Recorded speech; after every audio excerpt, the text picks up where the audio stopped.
This is Family Electric Ghost, and we're live on the air with Teri M Brown. You're an author, I and am. we're gonna talk to you about your life's work and your story. Welcome to the Family Electric Ghost podcast. How are you doing today? I'm doing fantastic, and thank you so much for having me. I'm really excited to be here. Well, everybody know that we've got your URL below www.terrymbrown.com. That will be fully clickable. We're live on Facebook, YouTube, and Twitch at the moment. So in the description of the podcast, that URL will be clickable, so people will be able to click through that and then get to your work. Couple of things we like to get into before we get into the heart of the interview. We ask questions of every guest on the show. What motivates you, and why do you do what you do? Oh, what motivates me? I've wanted to write for a long time and I didn't. And I felt like I shouldn't and couldn't and all of those things. And I'm now, I just had my 61st birthday. And there's something about getting to a particular age where you just say, I'm going to do it. I'm going to do what I want to do. And I think what motivates me is I have a lot of stories in my head that these characters like are shoving to get out. And then when I do write and I hear what people have to say and they make a comment or they say, wow, that thought changed my life, or it changed the way I thought about things or whatever, that's what motivates me. I figure if I can just touch one person with something I've written, then it was worth what I'm doing.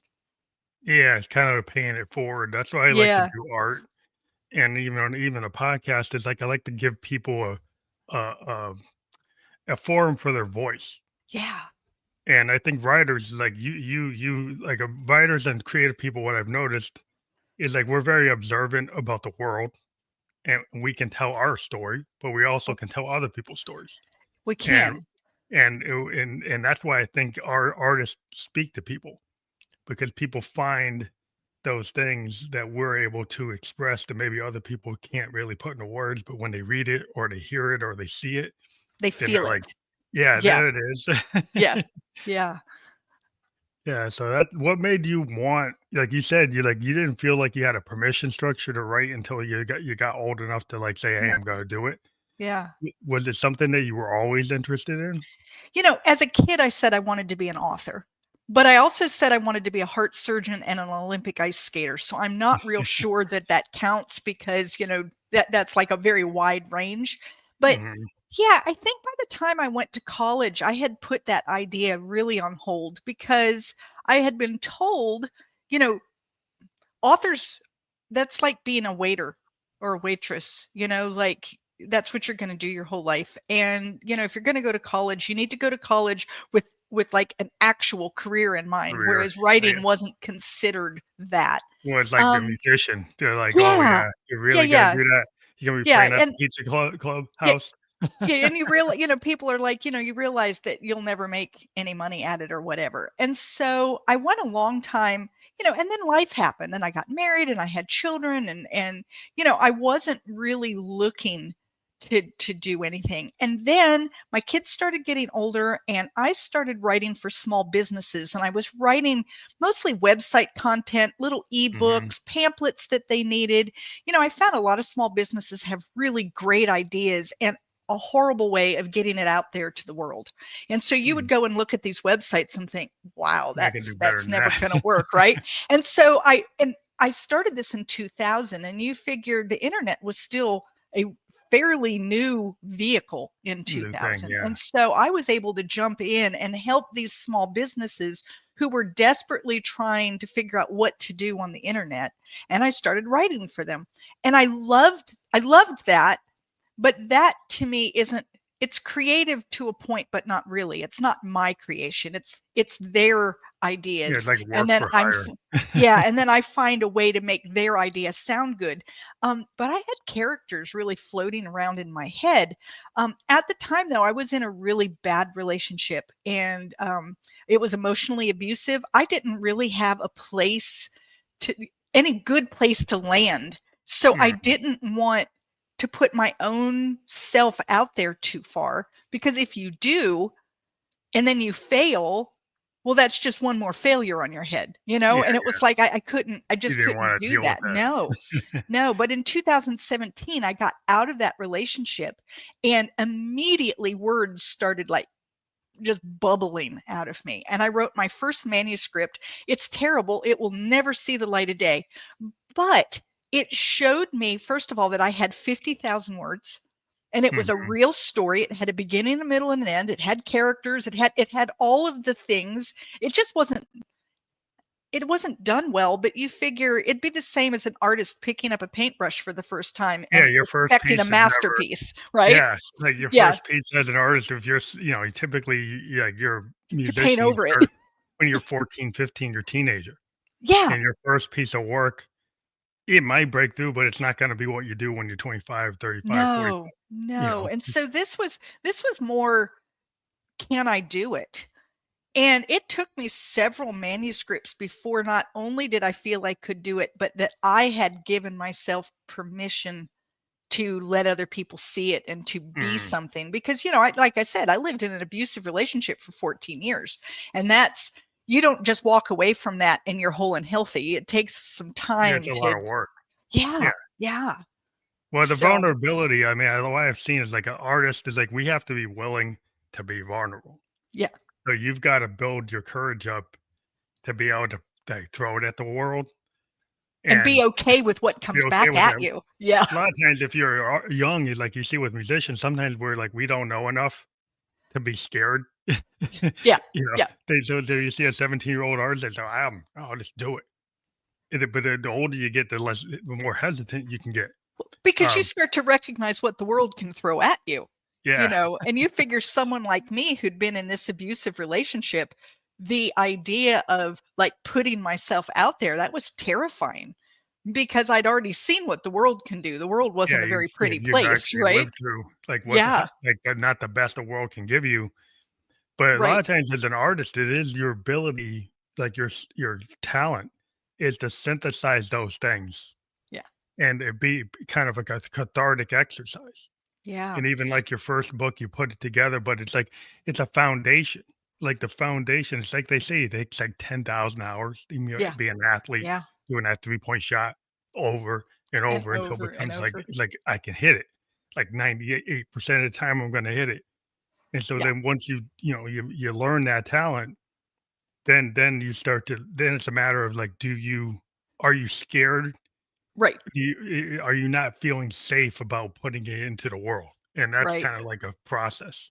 Yeah, so for me, that process was really difficult. I had several manuscripts. I wasn't letting anyone look at them because I didn't feel like a real author. I don't know what a real author was supposed to feel like, but You're I like, wasn't. Yeah, yeah, but that feel like wasn't that wasn't what I was feeling.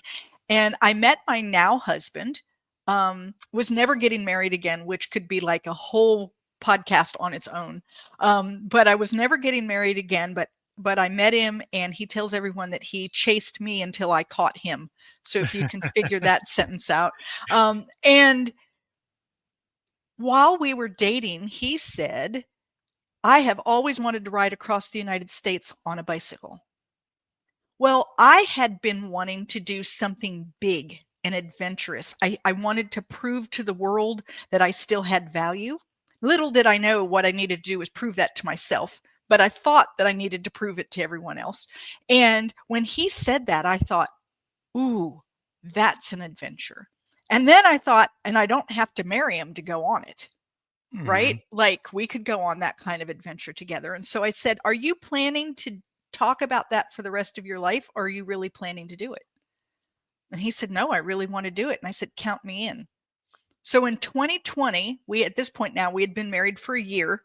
We rode across the United States on a tandem bicycle Wow. from the coast of Oregon to Washington, D.C., 3,102 miles. And when I finished that ride, I thought, I just rode across the United States. Now, I'm not athletic. When Bruce and I met, I had not been on a bicycle in 40 years. Wow, that's a lot of So work. this was huge for me. Okay, this wasn't Yeah. a tiny little son. This was That's a huge for lot of me. work. And when I finished, I thought, I can do anything. If I, Teri, can ride across the United States on a bicycle, I can do anything. What do I want to do? And I said, I want to be an author. Mm-hmm. And 14 months later, my first book was out. So I think that's part of my story is I just finally got to that place where I recognized it's more of a mind over matter kind of thing. I Yeah. can do it if I want it. Well, you found somebody that had that kind of drive. Like if you've Yeah, been around somebody that was like pushing you down and exactly. wasn't giving you inspiration, Yeah, the one thing about my family, my daughter, my wife, it's like they are artists too, and they don't see limitations, and they right. don't see art as something like foo-foo or so so it makes it really easy for me to do my artistic leanings to get into it Right. because I feel like I have support. Like if you had a family member that's kind of giving you that look, is like, "You're doing that again?" It's like, Yeah. what are you doing on that keyboard again? Go out and mow Why the are you lawn." wasting your time? Right. Mow the Well, lawn. what's really interesting is my husband is an engineer, and engineers are not really known for their uber creative, mushy side, right? I Yeah, mean, yeah. they're more facts and Logical. everything. Yeah, But logical. but when it comes to me, he looks at me all the time and he says, "You can fly so high." He said, "Let's just see how high you can fly." I mean, that's what he looks at is wow, you're doing this great thing. I think he sees it as something he could never achieve. Well, that's cool. He does They things that I can't do. He's got math capabilities that are so far beyond anything I could do. And yet he looks at what I do and he says, "Wow, I can write a 50-page like something about my engineering, whatever." He said, "But I could never create a character." Well, that's awesome when you have You know? supportive, like, Yeah. spouse, like, Yeah. that actually, it's like, it's not that it completes you, but they can see the differences and they don't, like, compete with it. They Yeah. actually encourage it. Yeah. Like, and Yeah. when you have somebody that's, like, not in a competition or, like, realizes, like, you can do things that they can't, and they're supportive of those And they're things that and you they're can. he's actually not even just supportive, but like super encouraging. Well, that's even better. He's the one that keeps saying things to me like, my first book when I wrote um Sunflowers Beneath the Snow, it was before we went across the United States. He's the one that pushed me to write it. He said, "The story that you have in your mind is so fantastic, you have to write it." And Mm, then when we finished that ride and I said, "I do want to be an author," he's the one that was saying, "Let's, who can you talk to? How do we get this out there for you?" I mean, he was the one who just kept saying, "Then do it." mhm. I want to see how high you can fly with this. So it's very different from the emotionally abusive relationship that I had been in. And then to have this, he teases with me and he says, "Yeah, but I don't have a really high bar." When I keep telling him how wonderful he is. And it's like, no, really, the difference is so astounding, Mhm. to have someone who like wants to see you succeed. Yeah, yeah. Instead of like Yeah. predicting your failure, that's not Right. very Right. very helpful. But as a writer, the one thing I always like, well, there's a couple of things to get into because I'm a creative person as well. Is like the world building. Like when people think about a song, Right. there's like the intro, there's the melody, there's the hook, there's the outro, there's all these pieces, and Right. you can have kind of an outline. So when you go to build like your story, do you start with your characters? Do you start with your world? Or do you kind of start with dialogue? Or is each project different? I think each project is a little different, but I'm more character driven. So characters show up in my head and I feel like they start whispering their story to me. So it usually starts with a character. It may even be an idea, but as soon as I start doing some kind of research on that idea, a character is in my Pops up. mind now. Hmm. Yeah. So like my latest book is Daughters of Green Mountain Gap. It's about healers in the 1890s, North Carolina mountains. It's called a granny woman, roots and herbs, a little bit of mountain magic. But that whole idea came to me because I had a wart on my thumb. which sounds like the most mundane thing in the world. But I had gone to my primary care doctor just for a regular old visit and said while I was in the office, hey, I have this wart. Can you freeze it off for me? And she was like, oh no, we'll have to send you to a specialist. And I thought, you've got to be kidding me. So I just went to CVS, got a little patch, and that was the end of it. But a couple weeks later, I was chatting with my brother, and I was just complaining about primary care, how it used to be that you'd go into the office and they'd do just about anything unless you were having unless you were having an active heart attack. I mean, they pretty much dealt with you there in the office, and now they just farm you out. And so I'm telling him about this wart, and he said, well, why didn't you get someone to talk it off? Talk it off. I looked at him, I said, what? Right. And so he tells me, yeah, I got a buddy that talks off warts. Well, I didn't fall for it because I'm the person in the family that falls for everything. And then I hear about it every Christmas. Remember that time that Teri fell for the, so I just kind of, yeah. But as soon as we got off the phone, I had to look it up because I call myself a research junkie and I cannot let something like that go. Well, lo and behold, there are people who will talk to a wart and within the week it falls off. Some people buy them, like they'll give you a penny for your wart. And then it's crazy stuff.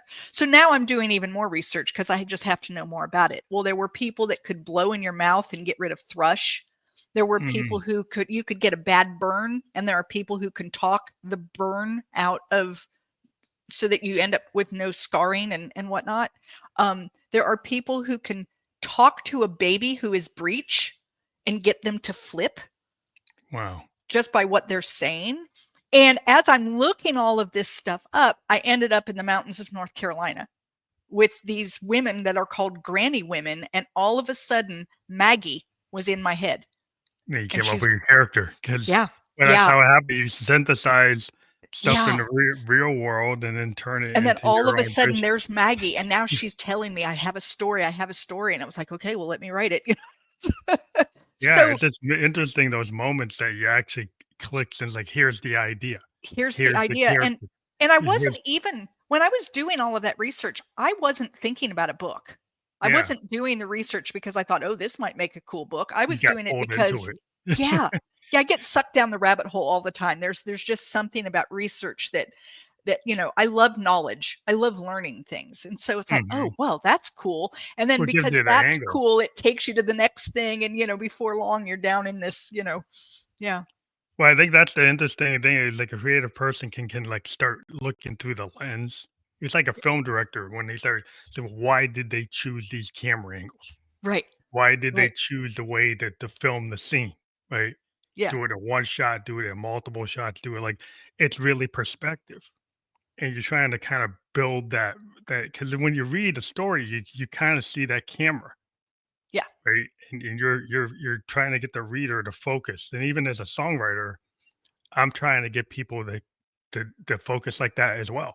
It's just for a shorter amount of time, maybe 4 or 5 minutes or 3 minutes versus 80,000 but really sometimes I think that the short form story, whether it's a song or a short story or flash fiction, is actually even more difficult. With a full novel, I have pages and pages and pages to get you to understand my character and my story. Right. And so I can go on and on. I can give you all this great background information. In a song, you only have a few minutes to catch my attention and to make me love this character. One of the things that I love to do is write flash fiction. And I actually love micro flash fiction, which there's one that I do that's 50 words or less. There's one that I do that's exactly 53 words.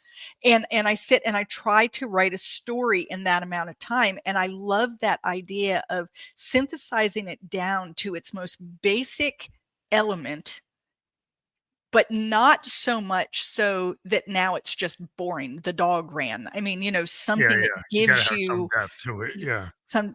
And I find that to be, I like doing that. I call it like my palette cleanser. So I'll be working on this big project, but it takes a long time to finish a big project. And I need something that feels like I've succeeded.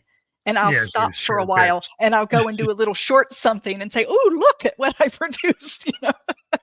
Yeah, it's kind of like when your song, I could be building an album and then I actually have a song that doesn't fit. Yeah. but it's kind of like it's a break, Yeah, and something it just to may go out and do and it something kind of else. just gives me a way to kind of like get out of my narrow focus and then Yeah, kind of look and say, hey, should I be bringing some of these elements yeah, into what I was doing? And maybe I'll absolutely. start choosing like maybe some of the things I was doing, they really should be more like this. Yeah, And so he starts giving you like different perspectives, kind of like when you walk away and you come back, you exactly, know, and I do a and lot of that in my writing as well. People ask me what my process is, and I tell them, well, the first thing I have is what I call word vomit, where I just sit down and let it out, and mhm, I don't worry about how pretty it looks or if I've used the right words or, I just get the story out of my head get it and then out, I just get it let it down. sit. I don't look at it for a couple of weeks and then I read it over again. And now I start taking some notes about things that I know I'm going to need to do to improve this story. And then I let it sit again. Then I take those notes and I make those improvements. And then now I'm really doing the Yeah, wordsmithing and the, very much like in songwriting. A lot of times we'll just do like a rehearsal, mhm, kind of just throw things down on tape for like an hour or two, yeah, and then you go back and you pull the nuggets, and like in that 2 hours or an hour could be the hook, right. could be the intro, could be the outro. You start like, oh, like these Oh, are the there it things. is. There it There is. it Yeah. is, and then you're like, and then you're looking at different tapes. You take, oh, something from this tape is the intro, from this tape is the hook, and then it's like because you just build this big resource of Yeah. all this information, and you start to Yeah. synthesize it. Because sometimes things are not linear. You Yeah. know, sometimes as artists, we don't like it is all not coming together in one thing.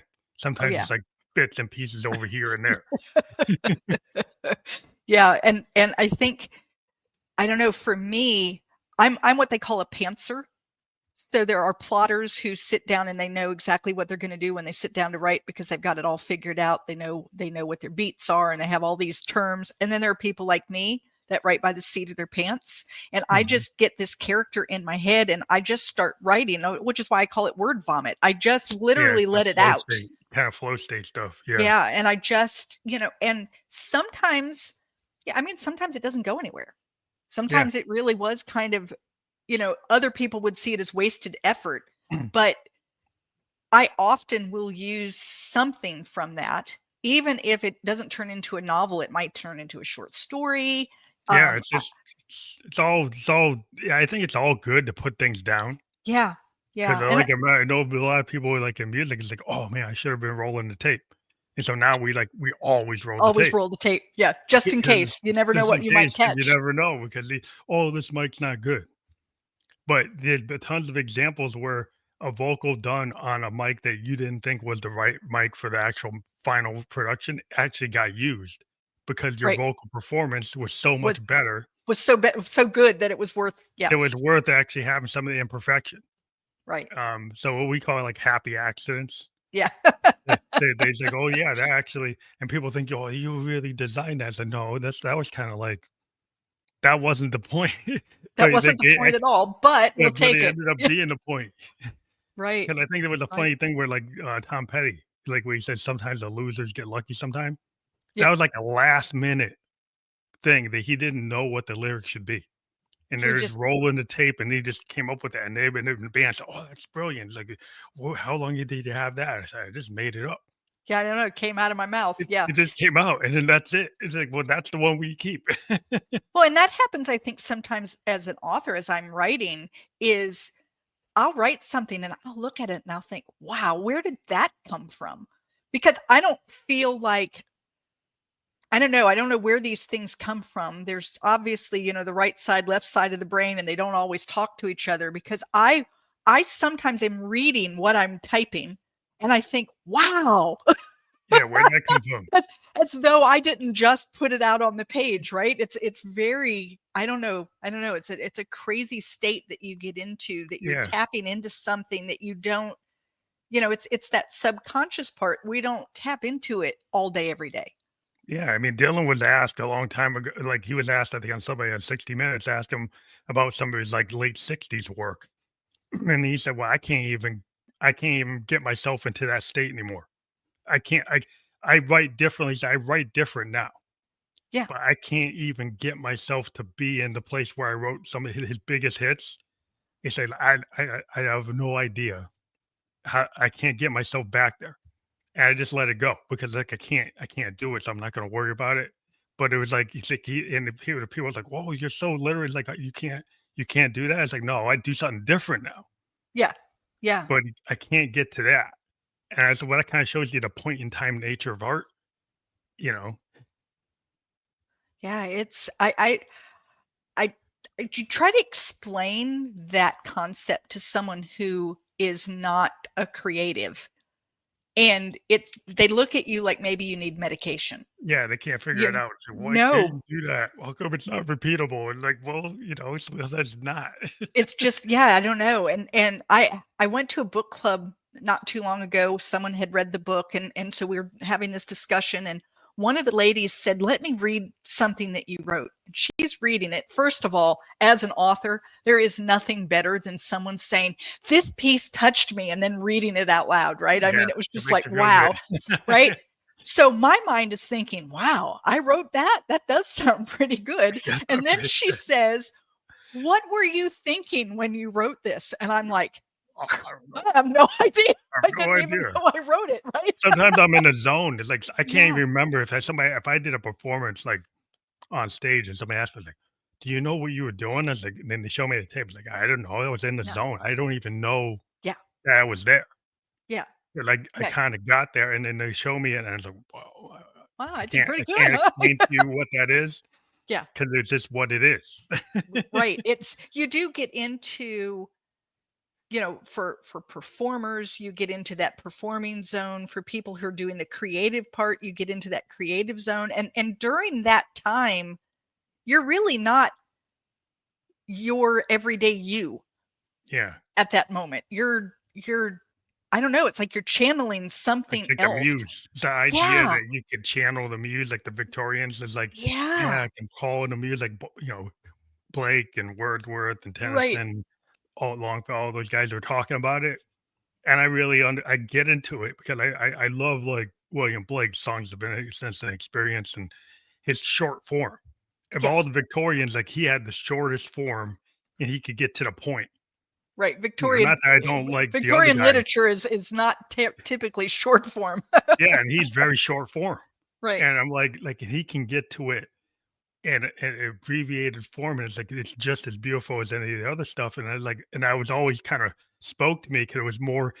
It's like songwriting. Right. His poetry kind of links to songwriting because it's more simplistic, but still has layers to it. Right. And I was like, wow, I was always really pulled in by that. The Absolutely. fact that you Yeah. can be that way, that when Yeah. somebody can be, there's a style. It's like different people's styles that can speak to you. Like as a writer, like who spoke to you? You know, people ask me that question, and I always feel really bad that I don't have anyone in particular. I'm an avid reader. Yeah, wow. I read 6 to 8 books a month. My favorite book is probably the last one I just read. I mean, I'm that kind of person. And so I just think that I take in a lot of, I don't know, I'll see things and I'll think, now that was a good phrase. Mhm. Wow, I liked the way, or I liked how, as I'm reading, the author is taking me down this path, and then all of a sudden we're over on another path. You Yeah, know, they kinda like switch.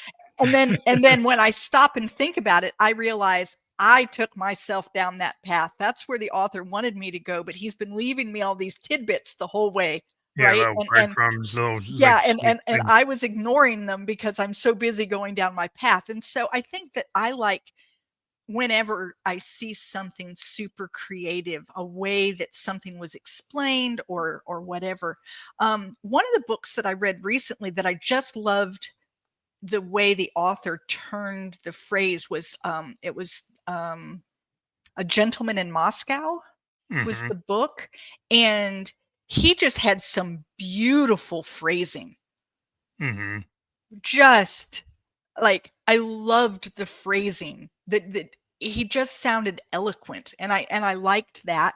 And then realized that's not my style. Like, I can't do what he did, and that's Mhm. okay, but I love to recognize other people's stuff. I also like to look at what isn't working.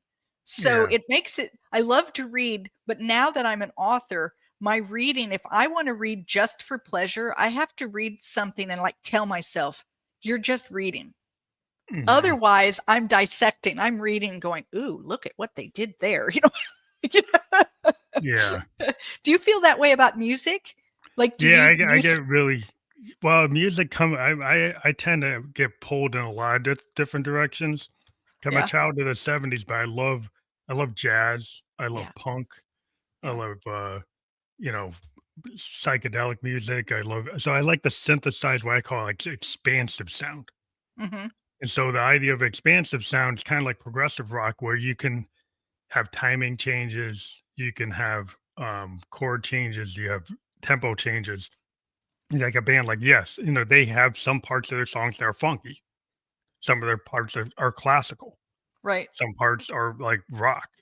And I like it when bands can stretch like that Yeah, and are not just stuck in the blues. Not that I yeah. don't love the blues. I love the blues. And I love But but listening, but to be able to have a little more yeah, reach. to Yeah, reach to pull to different areas like the yeah, fusion jazz, which kind of yeah, goes into all these goes into discordance, goes into dissonance, with like you can play with things that are off key.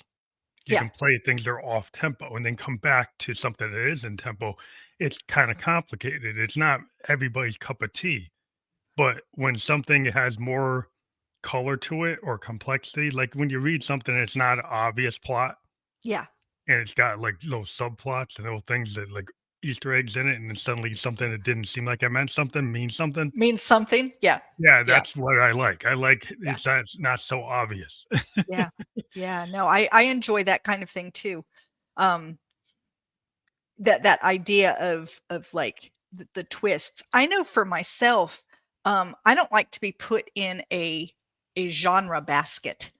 Hmm. Like I've written 3 books that all 3 actually fall into historical fiction, but I don't consider myself a historical fiction author Hmm. because I've just written a book that will come out in February, and it's about our ride across the United States, lessons that I learned while riding across the United States. It's called 10 Little Rules for a Double-Butted Adventure. And that's, of course, not historical fiction. I'm writing a manuscript right now that is a contemporary humor about a woman who's going through menopause. And it's a funny tongue in cheek.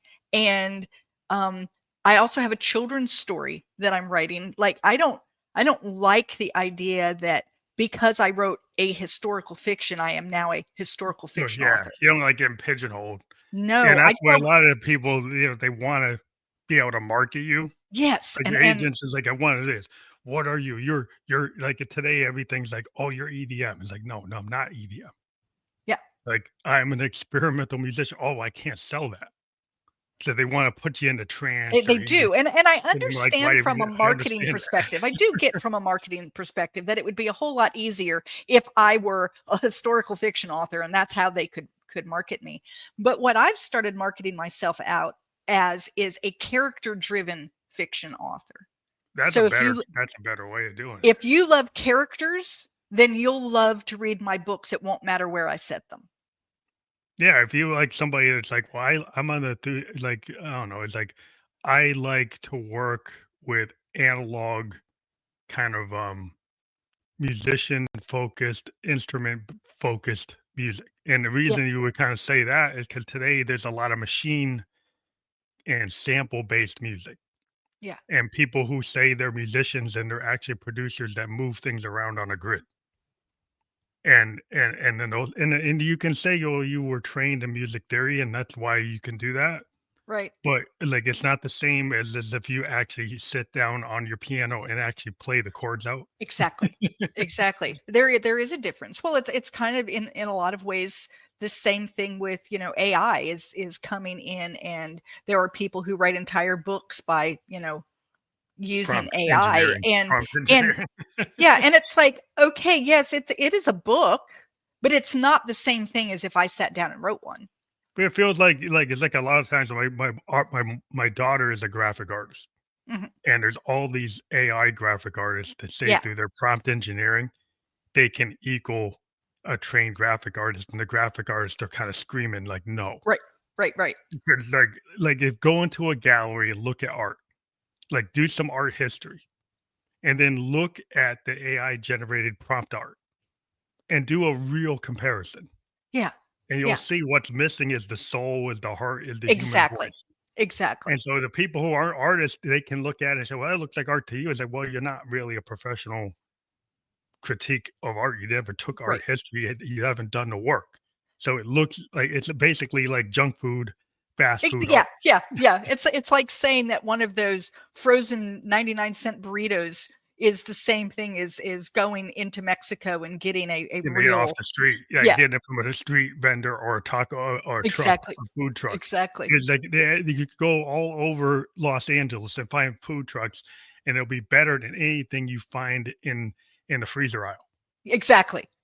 So it's that same kind of thing is yes, does it pass, like under very little Basic scrutiny? Well, yeah, I guess it could, but in terms of, is it real art? Is it really pulling you in? Is it doing all of those things? I think the answer is going to be no for music, for graphic arts, for everything, books, for all of those that yes, it can pass the way fast food passes, but that doesn't mean fast food has yet to take Mama's Kitchen out.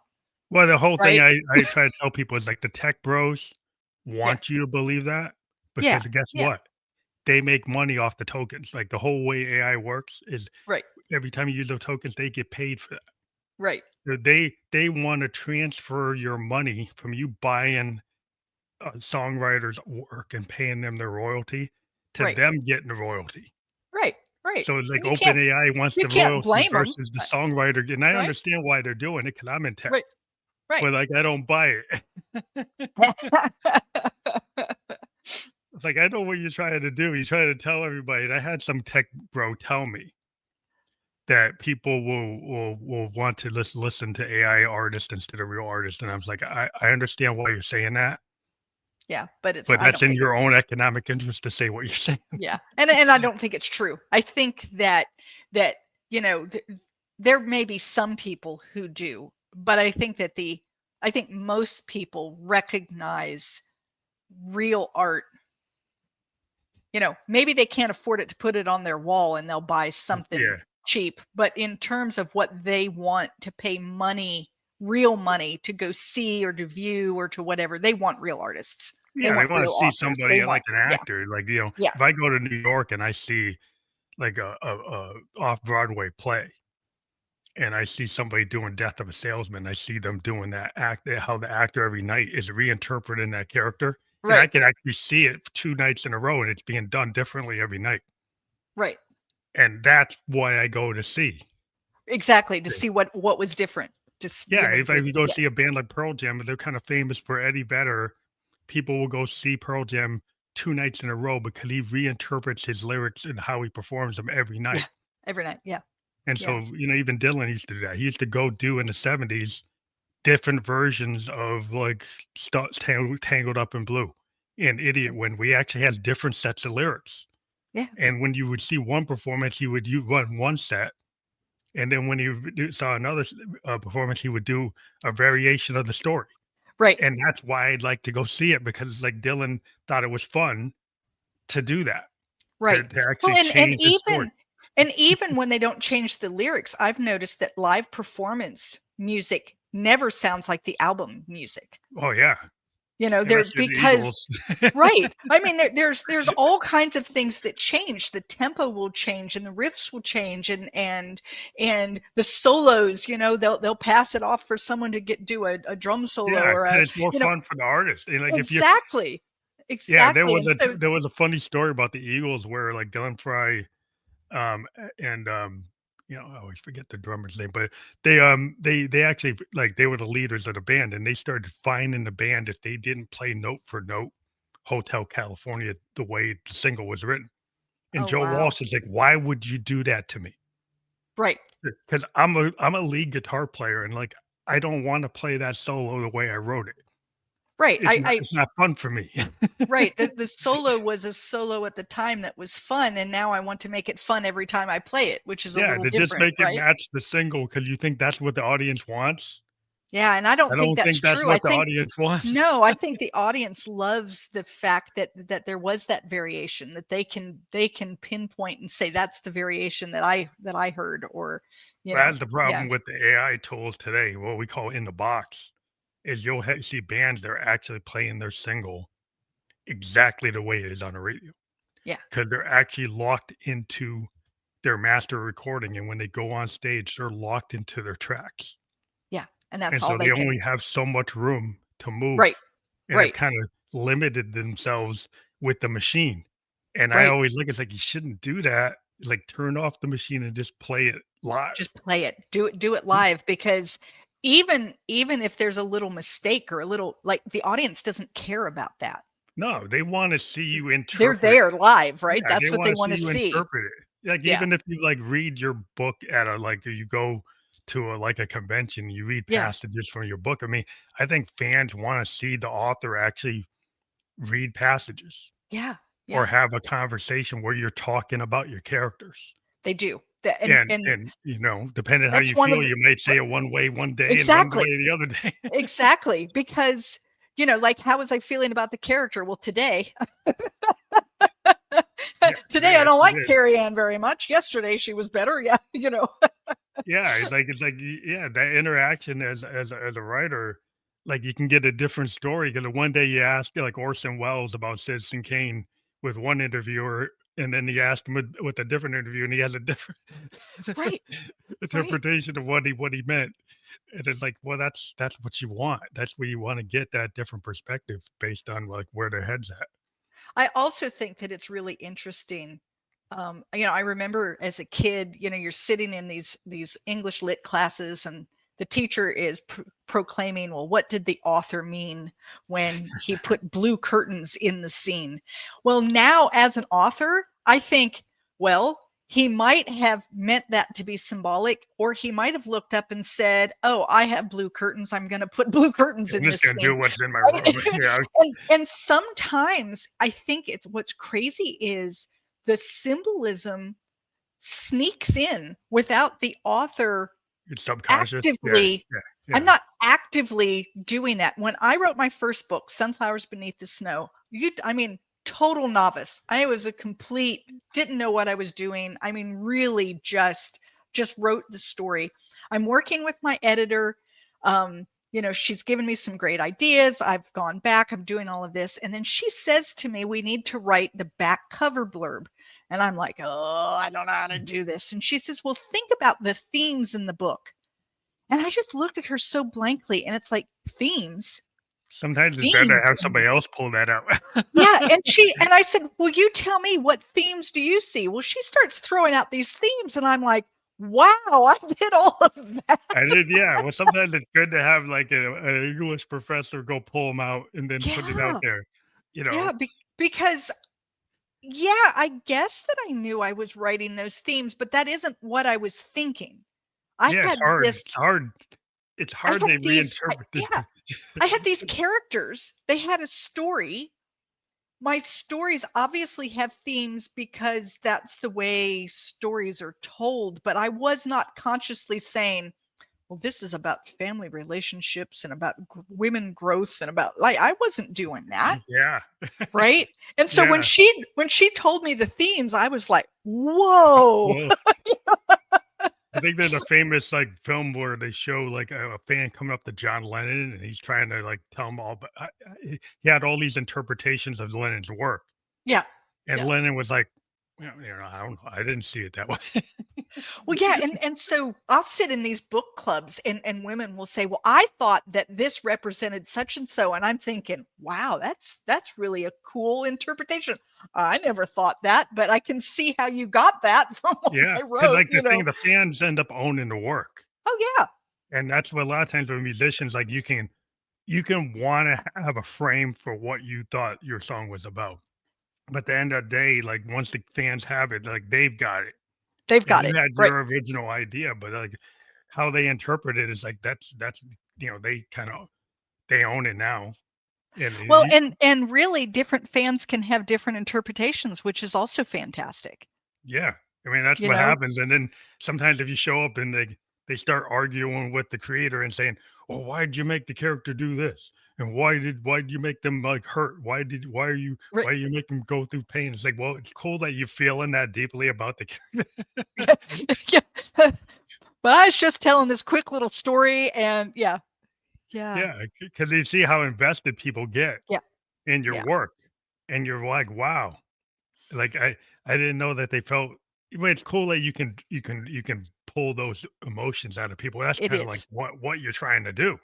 That's the thing that really makes being an author so fun for me, is when people say things like, "Oh, I cried. At the end, I just cried," or "I felt so bad for this character," or even, "Man, I was so angry with that one character that wouldn't do what they were supposed to do." And it was like, "Oh, good. I'm glad that you had feelings when you were reading it."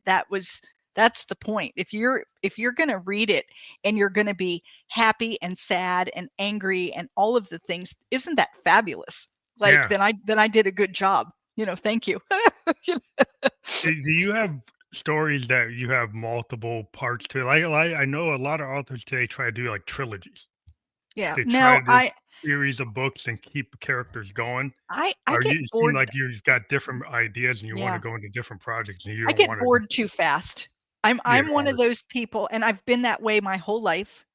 It's one of the reasons why when people say, like, "What are your hobbies?" I have trouble coming up with a list because they change all the time because I get tired. It's like, "Yeah, that was fun for a while. I'm done with that."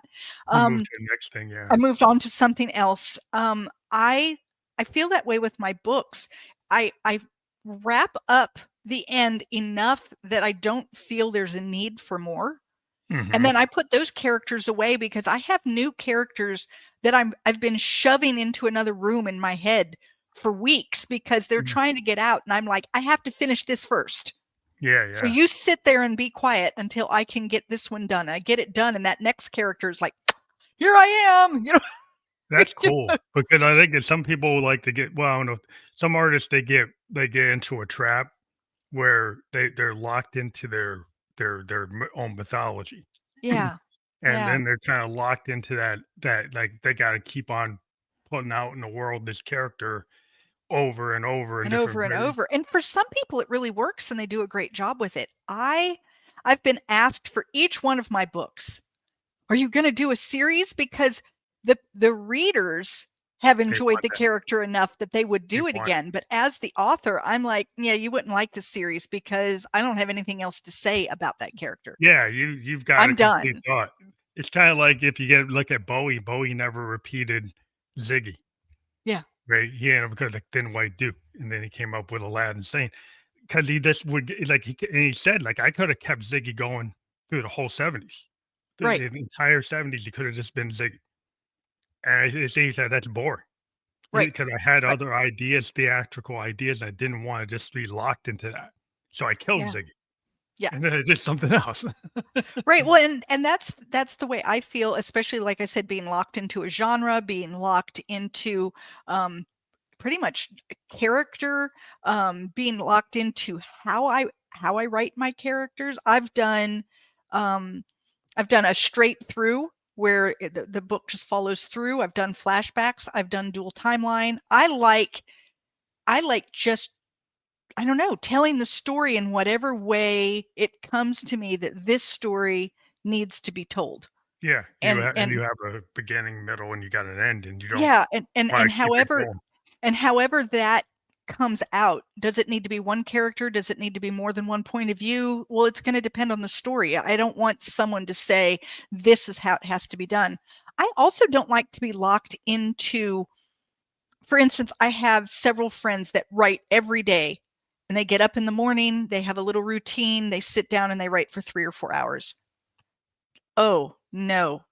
Like, I don't like feeling trapped. And some of that I wonder is because I was in that abusive relationship for Mm, 14 years yeah, you don't wanna be where doing that. I was pretty much told what to do, when to do, how to do it. Mm, And I decided when I got out of that relationship, when I finally was able to get out, that never again was I going to be that unhappy. And never again was I going to let someone else dictate to me my life, that I got to make my own choices. And so some of it, I think, is a little bit of a pushback, oh, I have to write every day. Watch me not do that. You know, Yeah. you Nobody know, would want to be restricted by your own yeah, success, because that's what yeah, happens. Like a lot of times, you get on the train and it's like your manager is like, "Oh, let's do this, do that single again, right? again and Do that again theme and again, again. Yeah. do it again," and that's what the industry loves to do. Like in the Oh, yeah. music industry, they just want you to keep on doing Purple Rain over and over and Right. over Makes until it they, easy to market. yeah, because that's what they want. And then the Prince will give them around the world in a day, and it's like, what's that? What That's not Purple Rain. It's like, because that's not where I say I'm not in a Purple Rain mood, and they hate that because you go from like 8 million down to 1 million, Right. and then they're like, well, why'd you do that? It's like, well, because like it's not about trying to make the 8 million. It's like happened to be that song made the 8 million, and that's fine. Right. But like I didn't do it for that. I That did wasn't it the because, purpose of the song, and I don't yeah, want to keep trying to repeat the same thing over and over. Yeah, just I'm trying to tell the story. And if it appeals to people where suddenly you get this mass appeal, yeah, when that every idea is going to have a mass appeal. exactly. And will I ever write a series? I could. You never know. I might end up with a book that is so big and so long and so detailed that I can see that this would be better broken into 2 or 3. It serves your ideas. Like if you Yeah. like that, that's where you come up with an idea. Like, why are you going to do a rock opera? Well, if one Yeah. song kind of demands that it needs to be a rock opera, Yeah. then I would go into a rock opera. Right. If this needs to be one song and it's not going to have other songs tied to it, then that's what it's going to be. It's kind Right. of whatever serves the project. Right. That's the way I feel, especially, like I said, with the genre idea. Um, I'm writing a first person present tense comedic type piece, which is so not what I've written before. But this character jumped in my head, and she had a funny voice and kind of a little bit of sarcasm, and I just really Went with it. bonded with her. And I thought that she needs to be written. Well, she can't be written historical fiction.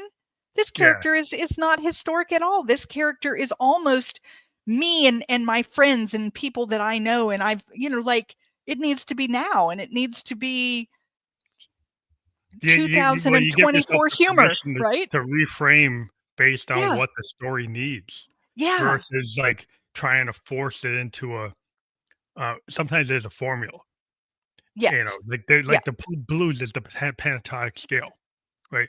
And you can be locked into the blues, and that's the blues. But Right. if suddenly you turn it and it's like, well, this is going to be cosmic blues, like Graham Parsons, or Yeah. cosmic country, Yeah. then suddenly it's not roots country. Right. It's It's something different. it's Yeah. something different. It's something like Yeah. goes off into this other place. It's like, well, that's not the formula. Well, that's the point. Yeah. Because Yeah. sometimes it demands that you have this voice telling you it needs to get reframed. It doesn't need to be in this house. It needs to have a whole new house. Yeah. Build its own house. I've noticed that that's one of the things that's a little difficult for me is I don't tend to write a book with a genre in mind. I write my book, and then my publishing house says, "So, what genre are we putting it in?" And I sit and look over the list and Have to say, find it. "Well, I Like, think where is? it could fit here and maybe here," you know, Yeah, because I didn't sit down with target it. the formula. For instance, and not bashing formula books because a lot of people read them and enjoy them, but Mhm. romance, for instance, has a very, very specific Very formula. And structured, yeah. romance readers, those people who pick up a romance, don't want you to change that formula. That's what That's they're where they live looking for, in. right? And that's what they want. And that's fine, but I'm probably not ever going to write it Yeah, unless you a know who you are. story that right, unless a story that I have in my head naturally fits that, Yeah, if what you writing suddenly falls into that and then you then feel that would be cool about it, fine. then it's like and it's flowing, it's like, yeah, then I'll flow that way. But Yes, if yeah, it and then doesn't if it follow doesn't, it, it just doesn't. Yeah, yeah, and and so that's why I think people try to just gyrate into the square peg in a round yeah, hole. yeah, yeah, and I'm, like I said, I don't like people dictating to me who I am and what I write. And Yeah. I've talked with a lot of indie authors over the last year, and it's interesting the number of people who feel like I do. So I think it's more the industry that is pushing authors to become something, whereas But the authors are kind of, algorithms, like we're living in an algorithm and world. authors are saying, oh wait, no, like I just read a book the other day, and it was like an FBI thriller with a paranormal twist. Like, how crazy is that? Because you don't think FBI and paranormal would ever fit together, and it worked. It was a really cool twist. And I think I like that when an author is willing to say, this is what I'm going to try. I'm going to do something that is very much like the FBI thriller that all people are used to, and I'm going to throw a little something else in, Yeah. That's why So, I like the cross genre, and yeah, I watch a lot of Eastern stuff. I mean, I yeah, go into a lot of K dramas, a lot of yeah, Chinese yeah, dramas, even some anime and manga. Just because the different perspectives. I was watching this one thing where it was mixing horror with sci-fi yeah. and then like teenage romance. So it's teenage romance, horror, Horror sci-fi, sci-fi. and Yeah, then Shintoism all in one thing.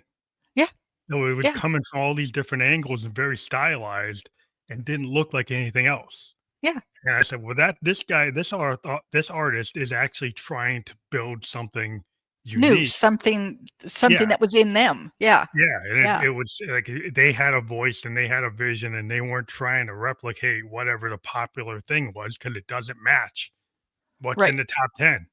right. And I always get drawn into people who are more willing to kind of do that because what I find interesting because it's like if I want to read the top 10 list every day, that's I guess what my goal is. But for my deal is like I go to the bottom 500 of the underground Yeah, and see what's going on what's on there going down there? Well, because and that's I've where the cool stuff's happening. right, and I've told people that, would I love to be on the New York Times bestsellers list? Well, I'm not saying I wouldn't, because let me tell you, because once you're there, then you become known, and then you can start doing what you want, and you've Yeah, got a following, right? So I'm not knocking that. But the truth is if that's all you ever read, you are missing out on a heck of a lot of good stuff out there, because what it comes up on these high ranking best lists pretty much are the same books over and over we're and over. Yeah, over and over, and it's the flavor of the month, whatever is big and in right now, and that's what you're going to see, and you're going to read a lot of that, until the flavor changes. And then you're going to read yeah, a lot of that. Whereas if you look at books that aren't making those lists, they're not making lists because they're not the flavor of the month, whatever that is, whatever those big companies are looking for, right? And you get some really cool, awesome work. Okay, I'm not knocking it. I'll be on the list. Let me yeah, be yeah, on the list, yeah. It's right? cool to be But on the list if you could be yeah, the cutting edge. Like the way I look at it is like the Jim Morrison that gets on the list. yeah, You know, yeah, the Hendrix that gets on the list, right, right? right. Because I mean, I would love then to be on the list. they change the genre. Right. I would love to be on the list because they looked at my stuff and said, wow. And then now everyone tries to copy it. Wouldn't that be Well, fabulous? that's what you wanna be, is like the way, the Beatles weren't like everybody else, and Right. then everybody kinda cloned them after fact, Right. but the Right. fact is, like, they actually became from a teen band to actually being an artistic band, Right. which is like a teeny bopper band, but it becomes artistic. Like, wow, how does that happen? How does that happen? Yeah. But So it happened because you actually let them become artists you let them become instead who of they them were. telling them to Right. stay in the teeny bopper help phase. Right. You get to Sergeant Pepper's and the White Album and Abbey Road Right. because you Exactly. let them actually You let them evolve. you let them evolve and become. Which is one of the reasons why when people say to me, like, who's your favorite author? It's like, oh, what a hard question, because authors evolve. And I have read some authors that I really loved their early work, and I didn't really care for their later stuff because they evolved in a way that no longer fit what I Yeah, needed as a reader. And yeah, there they are didn't other authors that I didn't like their early stuff, but I really liked some of their later things. And there are some authors where I like one of their books, one of their pieces, yeah. but That not their everybody others. has Yeah, not Right. everybody's like always hitting it. Not Right. everybody's always hitting it all 8 cylinders, you know? Exactly. Exactly. Well, and Sometimes not they only don't. that, but as a consumer of art, you're looking for something that's touching you, and where you are changes. Yeah. You Yeah, know, you may so not be in like the same place, yeah, as right. they So are. like as a 20-year-old, when I was reading certain authors and enjoyed them, what if I went right now and read those very same books that I enjoyed? Yeah. Would I enjoy them now? Maybe, maybe not. Yeah, Rick One Because Time, I remember I read that, and it still speaks to me, but right, it was like it was just something about it, and I'm like, "Oh, that's it." at that moment, right? Because I think that's what happens is like music will touch you that way, books will touch you that way, art on the wall will touch you that way, where you'll walk and you'll see a piece and think, "Oh my gosh, isn't that absolutely gorgeous?" But will it be gorgeous 20 years from now? Maybe, Yeah, maybe your not. It taste depends changes, on yeah. Yeah, it yeah. depends on where you are, because like, you could be I was into MC5 in 1974, and like, now it's like, "Oh, I can't listen to it now." Right, right. And does it mean that it's good or bad? It doesn't mean anything other than where you were at that time, that music touched you. Yeah. Yeah, because And it's all it so phases, like whatever yeah, phase you're in. It's like frequency. I always say it's like you either like you're resonating with some frequency and then you're yeah, like in sync with it and you're in tune with it or you're right. not. Or you're not. Right. And that's very time dependent. It is very time dependent. And I think that's something that authors need to understand is your book isn't going to touch everyone, and that's okay. Mhm. I That's tell people all the time, don't read a book you're not enjoying. If you don't enjoy it, put it down, find another one. There's billions of books out there. Find the one give that somebody else suits a you, shot. Give me else right? somebody else a shot. Yeah. Yeah. If you didn't like mine, that's fine. Move on. Yeah. Like, Yeah. like put it back so someone else can pick it up, because not everything I've read books that I know other people have thoroughly enjoyed and I could not get into. But it doesn't mean it was a bad book. It means that it wasn't the right book for me at the Wasn't time. speaking to you. Yeah. Right. Yeah, Right. that's the best you can do is just I think that when people are kind of honest and, 'cause I think people are kind of driven to like because of the culture, it's like, "Oh, everybody should like this." Yeah. And then you feel like, "Well, I should like it too." Then you check it I out, it's should like, like it. Yeah. But Well, I if you don't." don't, you don't. And you Move don't 'cause, on. like, Yeah. it just means that popular culture is kinda like bullying people into, like, Yeah, I think so too. this is the thing, this is the thing," and then it's like, "Well, that cat video doesn't speak to me." Yeah. Everybody Sorry. says it should speak to me, but it doesn't. It doesn't. It doesn't. Well, and I have read several books that are like the big, everyone's talking about them books, and some of them I've enjoyed and some of them I have not at all. And Yeah. it's okay. It's okay. Like I said, there's thousands, millions of books out there. Go find one that speaks to you. So, Well, I want everybody to check out your website, thank you. terrymbrown.com, and as I said, that's fully clickable. Check out all of the books that you have linked up there, and, I wanna thank you again for being a guest on the Family Like It Goes podcast. It always goes by quicker than we ever imagined, I can't the believe the hour. hour's already gone.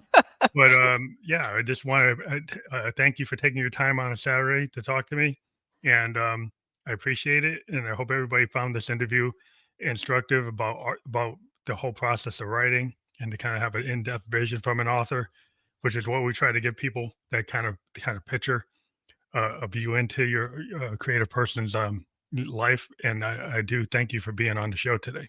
Thank you so much for having me. Well, have a great rest of the day. Alrighty. Thank you very much for being on the show.